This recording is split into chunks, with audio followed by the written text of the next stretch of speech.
Hello everyone, I hope you are doing well. Welcome back to our channel. Today we will learn about something very important. We will learn about the investment multiplier. आज हम जानेंगे investment multiplier के बारे में. Investment multiplier क्या होता है, कैसे इसकी वर्किंग होती है, इसकी क्या इंपॉर्टेंस है, इसको एग्जाम्पल के थ्रू समझने की कोशिश करेंगे. So let's start. सबसे पहले देखते हैं meaning of investment multiplier. Investment multiplier होता क्या है? Investment multiplier is a measure of the effect of change in investment on national income. Investment में चेंज करने से, इन्वेस्टमेंट में चेंज होने से कुछ नया इन्वेस्ट करने से, कुछ निवेश करने से नेशनल इनकम पे क्या चेंज आता है, नेशनल इनकम पे क्या प्रभाव पड़ता है, कुछ निवेश करने से, कुछ इन्वेस्ट करने से, उसको हम कहते हैं, उसको मेजर करता है इन्वेस्टमेंट मल्टीप्लायर. तो यहाँ पे हम पूरी इकोनॉमी की बात कर रहे हैं. अगर हम इंडिया की बात करें तो पूरी इंडियन इकोनॉमी की बात कर रहे हैं.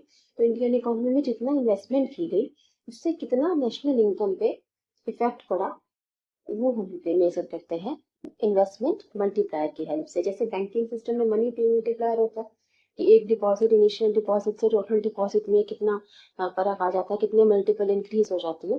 तो वैसे ही इन्वेस्टमेंट मल्टीप्लायर बताता है कि इन्वेस्टमेंट में चेंज होने से, कुछ एडिशनल इन्वेस्टमेंट करने से इनकम में क्या चेंज आता है, इनकम में क्या एडिशन होता है, वो मेजर करता है इन्वेस्टमेंट मल्टीप्लायर. इसको भी हम समझेंगे. Investment multiplier is defined as the increase in national income as a result of given increase in investment. अब जो इन्वेस्टमेंट में इंक्रीज किया, निवेश किया गया, उसका पूरी नेशनल इनकम पे क्या इफेक्ट पड़ा, क्या प्रभाव पड़ा, उसका क्या मल्टीपल है, वो बताता है इन्वेस्टमेंट मल्टीप्लायर. जैसे investment multiplier is equal to change in income by change in investment. जैसे इन्वेस्टमेंट की गई 20, मान लो 20 करोड़ की इन्वेस्टमेंट की गई, गवर्नमेंट ने 20 करोड़ इन्वेस्टमेंट की, उससे 100 इनकम बढ़ गई, चेंज इन इनकम हो गया 100. मतलब 20 की इन्वेस्टमेंट करके, 20 करोड़ की इन्वेस्टमेंट करके इनकम में इंक्रीज हो गया 100 करोड़. 100 करोड़ से इनकम बढ़ गई. तो इन्वेस्टमेंट मल्टीप्लायर की वैल्यू क्या होगी? Change in income upon change in investment.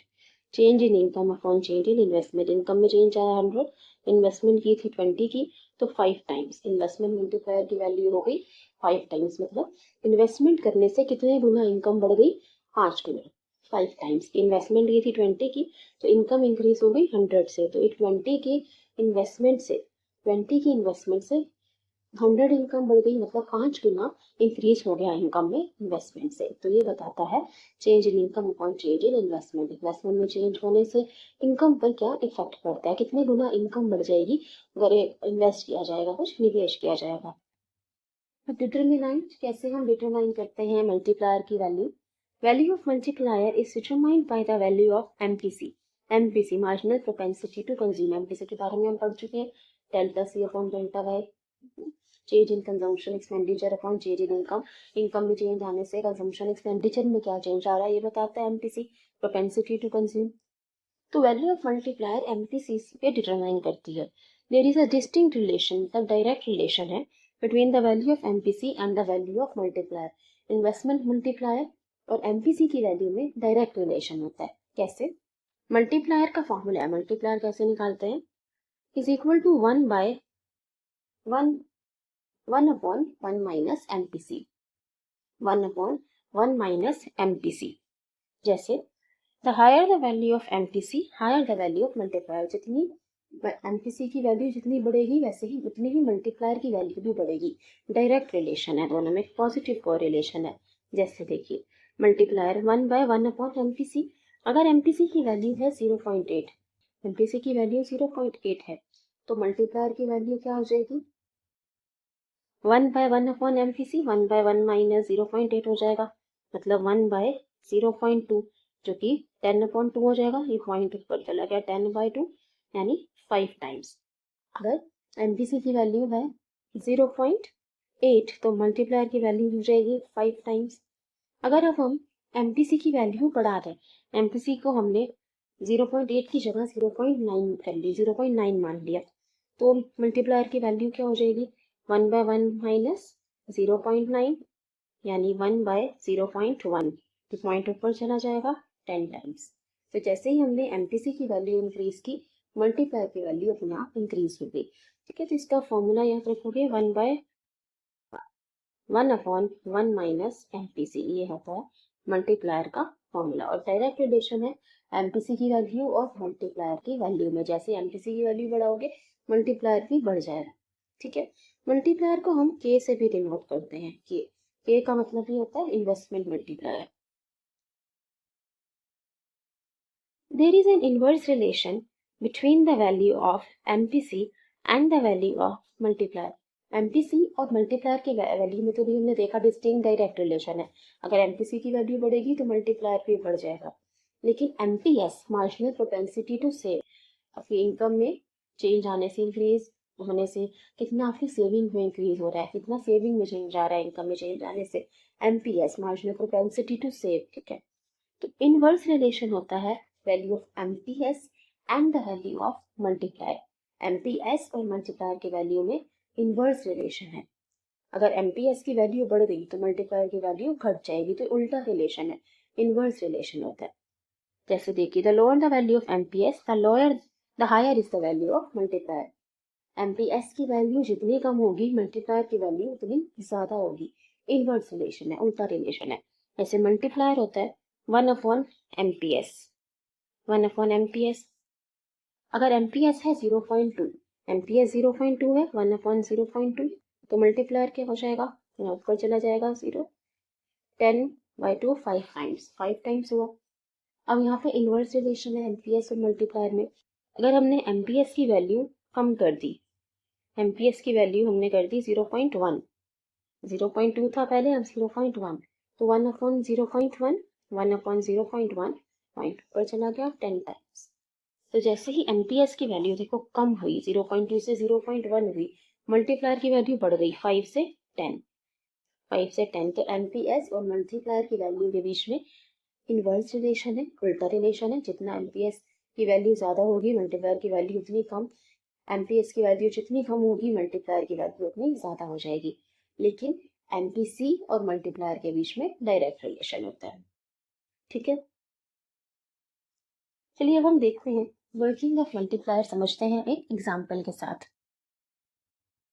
इस एग्जाम्पल में हमने एज्यूम किया है कि हमारा MPC है 0.8, MPC 0.8 मतलब इनकम। ठीक है, इसको हम एक टेबल की हेल्प से समझते हैं, वर्किंग ऑफ इन्वेस्टमेंट मल्टीप्लायर। आराम से समझते हैं। इनकम इन्वेस्ट किया गया 100 का, मान लेते हैं 100 करोड़ का इन्वेस्टमेंट किया गया। इंक्रीज इन इनकम, तो इनकम में इंक्रीज हो गई 100 का इन्वेस्ट किया था, इनकम में 100 इंक्रीज हो गया। Increase in consumption expenditure, MPC हम मान के चल रहे हैं 80%, 80%, 0.80। इसका मतलब इनकम में जितना इंक्रीज हुआ उसका 80% कंजम्पशन एक्सपेंडिचर में लगाया जाएगा। MPC है ना 80%, मतलब 100 का 80% यानी 80 कंजम्पशन एक्सपेंडिचर इंक्रीज हुआ। अगर इनकम 100 इंक्रीज हुई तो कंजम्पशन एक्सपेंडिचर इंक्रीज हुआ 80। अब इंक्रीज तो इनकम में 100 हुआ था, 80 कंजम्पशन एक्सपेंडिचर 80 खपत में लगा दिया, 80 खर्च दिया, तो बाकी 20 सेव किया, 20 बचाया, तो सेविंग हो गया 20। अब ये इंक्रीज इन कंजम्पशन एक्सपेंडिचर है 80, मतलब कंजम्पशन कंज्यूमर्स ने कंजम्पशन एक्सपेंडिचर पे इंक्रीज किया। तो जो कंजम्पशन एक्सपेंडिचर पे खर्चा हुआ, जो आप चीज़ें कंज्यूम करते हो, जो गुड्स और सर्विसेज लेते हो, उसको उससे उस प्रोड्यूसर की इनकम बढ़ती है जिससे आप ये परचेज कर रहे हो, जो हम गुड्स और सर्विसेज परचेज कर रहे हैं, तो जिससे हम ये खरीद रहे हैं, तो उन प्रोड्यूसर्स की इनकम बढ़ रही है। तो जो इनकम हुई कंजम्पशन एक्सपेंडिचर में इंक्रीज हुआ, उससे उन प्रोड्यूसर्स की इनकम बढ़ गई 80। One person expenditure another person income, यही हम इकोनॉमिक्स में फॉलो करते हैं ना। तो 80 अगर आपने खर्चे, इंक्रीज हुआ कंजम्पशन एक्सपेंडिचर में, तो ये 80 किसी के पास गए, किसी से कुछ गुड्स और सर्विस खरीदे होंगे, तो जो प्रोड्यूसर था इन गुड्स और सर्विसेज का, उसकी इनकम बढ़ गई 80 से, उसकी इनकम बढ़ गई। फिर 80 का, अब ये उसके लिए इनकम है, ये 80 जो कंजम्पशन एक्सपेंडिचर है किसी के लिए, किसी और के लिए, प्रोड्यूसर के लिए इनकम थी। अब वहाँ पे MPC हम मान के चल रहे हैं 0.80 है, तो उसने क्या किया, अपनी इंक्रीज इन इनकम, मतलब 80 का 80% खर्चा, इंक्रीज इन इनकम का 80% खर्चा, तो 80 का 80% हो जाएगा 64, 80 का 80% 64, 80 इंटू 0.8 करोगे 64। तो मतलब उसकी इनकम बढ़ी थी 80 से, 80 से उसने 64, 64 खर्चे, तो बचाए कितने 16 उसने बचा लिए। ठीक है, अब जो उसने खर्चे 64 खर्चे उसने भी किसी से कोई गुड्स और सर्विसेज पे खर्चा होगा, कुछ खरीदा होगा, तो जिससे खरीदा होगा उसकी इनकम अगेन 64 से बढ़ी, उसकी इनकम अगेन 64 से बढ़ी, अगेन एमपीसी है 0.8, तो वो क्या करेगा जिसकी इनकम 64 से बढ़ी, 64 का 80% मतलब 51.20, 51.20 वो खर्चेगा, बाकी बचा हुआ 12.80 वो सेव कर देगा। फिर अगेन उसने भी किसी 51.820 का गुड्स और सर्विसेज खरीदी होंगी, जिससे खरीदी उसकी इनकम बढ़ी अगेन 51.20 से, इसका अगेन वो 80% क्या करेगा खर्चे का, तो 40.96 उसका इंक्रीज होगा कंजम्पशन एक्सपेंडिचर, और सेव किया उसने 10.24, तो ऐसे ही होता रहेगा। ऐसे चलते चलते जब ऑल राउंड इंक्रीज हो जाएंगे, इंक्रीज इन इनकम टोटल हो जाएगी 500, इंक्रीज इन कंजम्पशन एक्सपेंडिचर कितना है 500 का 80%, एमपीसी इज 80%, तो टोटल इंक्रीज हो गया 500 का, तो टोटल कंजम्पशन एक्सपेंडिचर में इंक्रीज आया 500 का 80% 400, और टोटल सेविंग हुई 100, टोटल सेविंग हुई 100, 400 प्लस 100 अगर आप देखोगे कंजम्पशन प्लस सेविंग, आपको इनकम में इंक्रीज मिल जाएगा डेल्टा। ठीक है, delta Y is equal to delta C plus delta S. इनकम में टोटल जो इनकम में इंक्रीज हुआ 500, 400 प्लस 100, इसको ऐसे भी हम देख सकते। देखो एमपीसी की वैल्यू थी यहाँ पे, एमपीसी की वैल्यू कितनी थी 0.8, और मल्टीप्लायर क्या निकालते हैं 1/1 माइनस एमपीसी, 1/1 माइनस एमपीसी मतलब 1/1 माइनस 0.8, 1/0.2, 10/2, 5 टाइम्स, तो मतलब इनिशियल 100 की अगर इन्वेस्टमेंट की गई थी तो टोटल इंक्रीज कितना आ गया इनकम में 500, पहले 100 था अब 500 हो गया, तो क्या 5 टाइम्स इंक्रीज है, ये 5 गुना है ना 500/100, वो 5 गुना इंक्रीज आ गया 5 टाइम्स, तो एमपीसी की वैल्यू 0.8 थी, तो 5 टाइम्स हुआ increase in income as compare to investment, 100 की इन्वेस्टमेंट की गई थी जिससे 500 हो गई इनकम। ठीक है, तो ये 5 टाइम्स इंक्रीज है। इसको हम अभी समझते हैं, थ्योरी पार्ट देखते हैं इसका। How is it that an increase in investment leads to increase in income as a multiple of increase in investment? तो increase in investment से income कैसे increase होती है ये समझाया होगा। The operation of multiplier is based on the fact that one person's expenditure is another person's income. Multiplier में हम ये assume करते हैं कि एक इंसान का जो खर्चा है, एक का एक्सपेंडिचर है, वो दूसरे के लिए इनकम है। जैसे आप कोई भी गुड सर्विस खरीदते हो, किसी शॉपकीपर से कोई भी सर्विस परचेज कर रहे हो, कोई गुड परचेज कर रहे हो, तो आपके लिए वो एक्सपेंडिचर है, फिर दूसरे पर्सन के लिए जिससे आप कोई गुड खरीद रहे हो उसके लिए तो वो इनकम है। First round increase investment means expenditure on producer goods. So an investment of 100 crore, 100 का इन्वेस्टमेंट किया गया था स्टार्टिंग में, increases the raises the income of producers of these goods by 100 crore. ठीक है ना, जो 100 करोड़ था हमने इंक्रीज इन इनकम देखा, तो जब 100 का इन्वेस्टमेंट किया गया इकोनॉमी में, 100 का इन्वेस्टमेंट किया गया, तो जो प्रोड्यूसर थे गुड्स के उनकी इनकम बढ़ गई थी 100 करोड़ से। ऐसे ही हमने स्टार्ट किया था कि जब इकोनॉमी में 100 करोड़ का इन्वेस्टमेंट किया गया, इन्वेस्टमेंट मतलब क्या हुआ expenditure on producer goods, producers good खरीदे गए, निवेश किया गया, जिससे इनकी इनकम बढ़ गई थी 100 से। 100 से ही हमने स्टार्ट किया था increase in income 100 crore. Second round में क्या हुआ, if MPC is 0.8, MPC 0.8 means people spent 80% of increase in income, that is 80 crores on consumption। तो 100 करोड़ जब इनकम बढ़ी तो उसका 80% उन्होंने खर्च किया, 80 करोड़ खर्च किया, बाकी 20 सेव कर लिया था। This raises the income of producers of this good by 80 crore. तो जो ये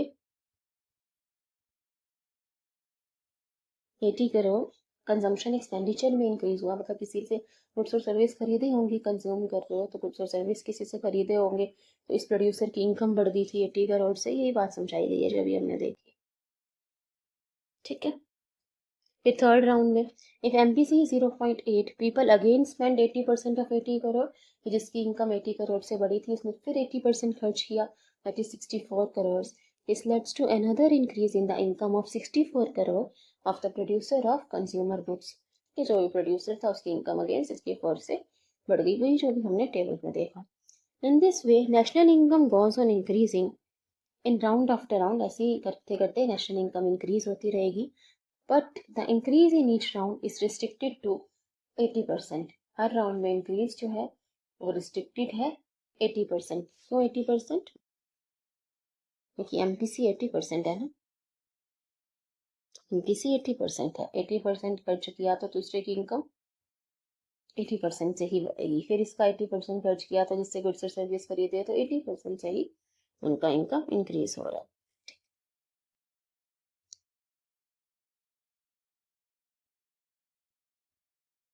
size of investment multiplier. Size of investment multiplier की क्या वैल्यू कहाँ से कहाँ तक जा सकती है. The size of multiplier depends on the value of MPC. ये हम देख चुके हैं. The higher the value of MPC the more is the size of multiplier. MPC की वैल्यू जितनी ज़्यादा होगी मल्टीप्लायर की वैल्यू उतनी ज़्यादा होती है. The value of multiplier varies from 1 infinity. 1 से इंफिनिटी के बीच में होती है मल्टीप्लायर की वैल्यू. 1 से इंफिनिटी. ठीक है.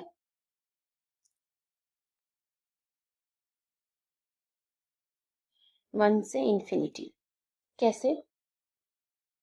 अगर एमपीसी वन है, मान लेते हैं वन की एमपीसी की वैल्यू 1 है तो मल्टीप्लायर होता है 1/1 अपॉन एमपीसी. 1/1 upon MPC. तो एमपीसी अगर 1 है तो 1/1 माइनस 1 मतलब 1/0. तो एमपीसी की वैल्यू मल्टीप्लायर की वैल्यू क्या हो जाती है. 1/0 क्या होता है. Not defined infinity. Not defined infinity. और अगर एमपीसी की वैल्यू 0 है, एमपीसी की वैल्यू अगर 0 है तो 1/1 माइनस 0 1/1 तो 1 हो जाएगी मल्टीप्लायर की वैल्यू. तो मल्टीप्लायर की वैल्यू वेरी करती है 1 से इंफिनिटी. 1 से इंफिनिटी. ठीक है. मिनिमम 1 होगी और मैक्सिमम वो इंफिनिटी तक जा सकती है. 1 टू इंफिनिटी. अगर एमपीसी की वैल्यू 1 है तो इंफिनिटी. एमपीसी की वैल्यू 0 है तो 1. अब देखो मल्टीप्लायर की वैल्यू कभी 0 नहीं हो सकती. क्यों 0 नहीं होगी.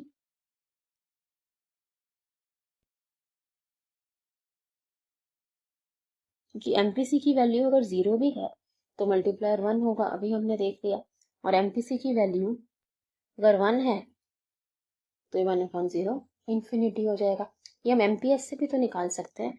मल्टीप्लायर 1/एमपीएस भी होता है. लेकिन एमपीएस की वैल्यू अगर 0 भी है तो मल्टीप्लायर क्या हो जाएगा. इंफिनिटी. ठीक है. तो 1 से इंफिनिटी के बीच में वेरी करती है मल्टीप्लायर की वैल्यू.